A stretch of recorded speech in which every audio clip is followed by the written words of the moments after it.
মিয়ানমারকে মানবিক করিডোর দেওয়ার মালিক জনগণ, এটা অন্তর্বর্তী সরকারের কাজ নয় বলে মনে করেন বিএনপির ভারপ্রাপ্ত চেয়ারম্যান তারেক রহমান। বলেন, সংস্কারের নামে বিশাল কর্মযজ্ঞ চললেও তাতে কৃষক শ্রমিকদের অধিকার প্রতিষ্ঠিত হয়নি।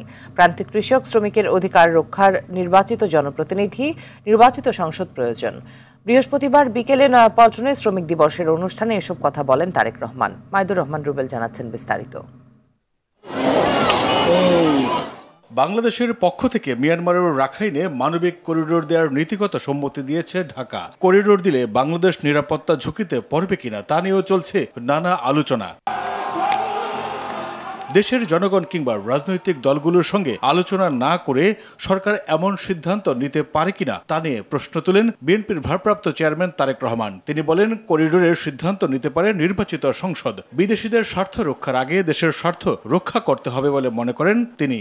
দেশের স্বাধীনতা সার্বভৌমত্বের সঙ্গে জড়িত এমন একটি স্পর্শকাতর বিষয় সিদ্ধান্ত নেওয়ার ক্ষেত্রে অন্তর্বর্তীকালীন সরকার কিন্তু জনগণকে জানায়নি।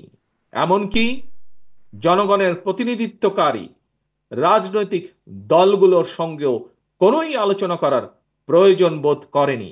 স্বাধীনতাপ্রিয় জনগণ মনে করে করিডোর দেওয়া না দেওয়ার বিষয় সিদ্ধান্ত আসতে হবে জনগণের কাছ থেকে। সরকারের একটি অংশ সংস্কার এবং নির্বাচন নিয়ে বিরোধ উস্কে দিতে চায় বলেও অভিযোগ বিএনপির ভারপ্রাপ্ত চেয়ারম্যানের। অনৈক্যের সুযোগ নিয়ে পতিত স্বৈরাচার যাতে মাথাচাড়া দিতে না পারে সেদিকে লক্ষ্য রাখার আহ্বান তার।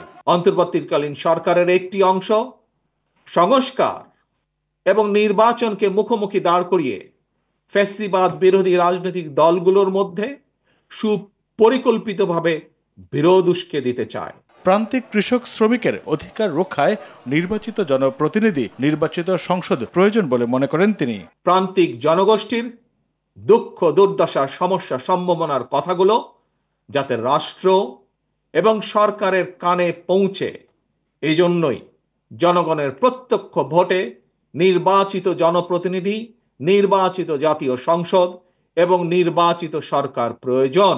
তারেক রহমান বলেন, শ্রমজীবীদের কঠোর পরিশ্রম ছাড়া দেশ এগিয়ে যেতে পারে না। শ্রমিকদের শ্রমে ঘামে নির্মিত হয় দেশের উন্নয়ন কাঠামো।